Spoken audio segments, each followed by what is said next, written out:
Hello friends and welcome to Shared and Smiles. Happy New Year!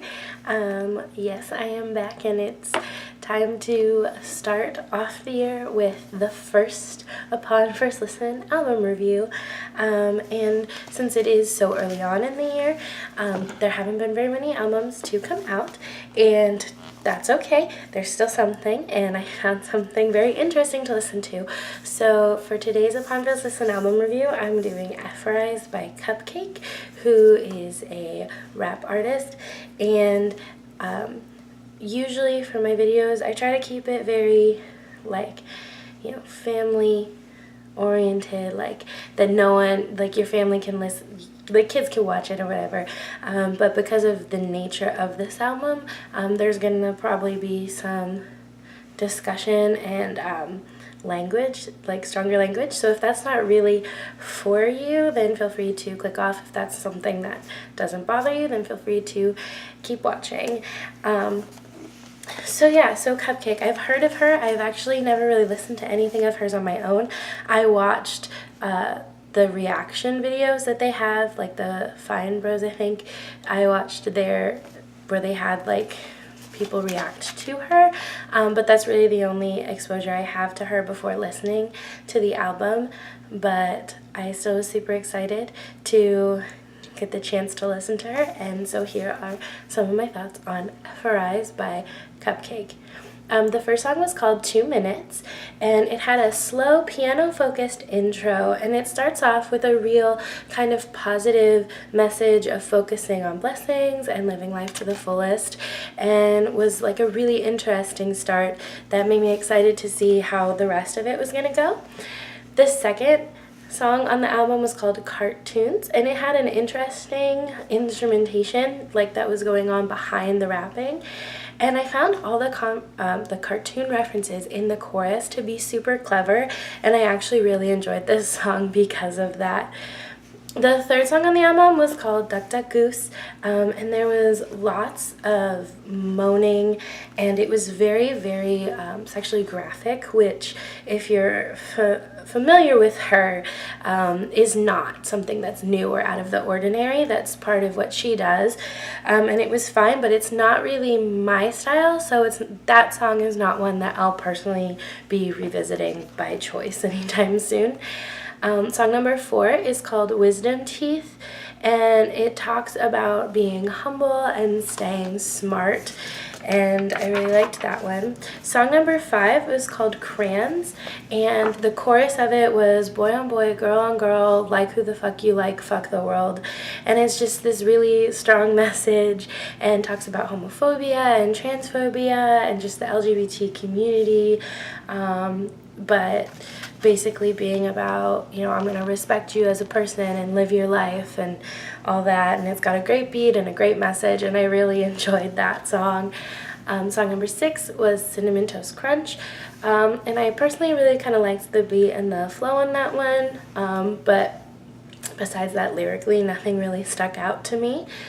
Song number 7 was called Exit, and in it, she's basically kicking a guy out for cheating on her. Song number 8 was called Self-Interview. It's a song about self-reflection, but it also discusses kind of the social issues and society as well. And it's again about staying true to yourself and remaining humble. And those are the songs that kind of stuck out to me as me really enjoying them. Song number 9 was called Navel, and that song was fine. It just didn't do anything specifically for me either way. Song number 10 was called Spoiled Milk Titties, and again, this is another one that has a lot of moaning and is very, sexually graphic, and it's still really not my thing. I understand that's for some people, and I understand some people, I know I don't know if she's confirmed it or anything, but I know some of the speculation is that these are the songs that she gets people attention with, and then she delivers the message that she wants in the other ones, which is fine. It kind of does the opposite for me. Those songs really make me kind of want to turn it off and be done with it, because of how graphic she gets in them, but I respect it. It's just not my thing. And so moving on from that song, song number 11 was called Total, and For some reason, this song, more than any of the other ones up until this point, the backing music really made me think of songs that you would hear on the radio now, that this song would kind of fit into that perfectly. And it's about figuring out if a guy is worth entering a relationship with, which also would kind of fit on the radio as well. I don't know, I've never heard any of her music on the radio, but I feel like this song would kind of lend itself to that, should she decide to do that. Song number 12 is called Post Pic, and it's about guys essentially getting off on pictures of her, but it feels kind of tame in comparatively to the other songs on the album that were like more of the extreme. So this one I didn't mind as much. This one I would probably honestly listen to again, but yeah, so that's that one. Song number 13 is called Meet and Greet, and it's another take it or leave it song. It's good. If it played, I wouldn't skip it, but I wouldn't necessarily search it out either. Song number 14 is Single While Taken, and it's essentially her calling for more from her significant other and wanting more out of him in their relationship, and also wanting him to like be loyal to her and all of that. And it was a good song. And the last song on the album was called Fullest, and it's kind of a fun closer for the album, and it just kind of fit in very well with the rest of it. So my overall thoughts on this, I actually would give it a 3.5 out of 5 stars. There were definitely, the highs on this album were really high. I really enjoyed them, but the lows, you know, in my opinion, were things that would honestly make me shut it off and not listen. So if I were to do that, I wouldn't hear this other stuff. But luckily I knew enough from the little bit I had heard of her before going into this to know that just because that's there doesn't mean that I'm gonna hate the whole thing and to keep listening. And I think that what she's doing in music is really interesting. I think I'm all for her expressing who she is all the time. I think that she's a really good rapper so far, from what I've heard and from the little that I know of rap music. But I've actually found that I really enjoy it. Like I said, some of the overly graphic stuff is enough that it would turn certain people away who might otherwise enjoy her, I think.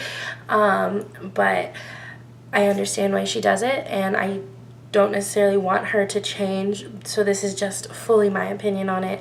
But I did find myself actually really enjoying this album, and it's probably one that I will listen to again for sure. So yeah, those are my opinions. Have you listened to this album from cupcakKe? If you have, let me know down in the comments below what you think. If you like this video, feel free to give it a thumbs up. If you're curious about other videos I've been putting out, or will be putting out in the future rather, feel free to hit the subscribe button. And as always, thank you so much for watching. I love you all, and don't forget to share them smiles. Ciao for now, friends.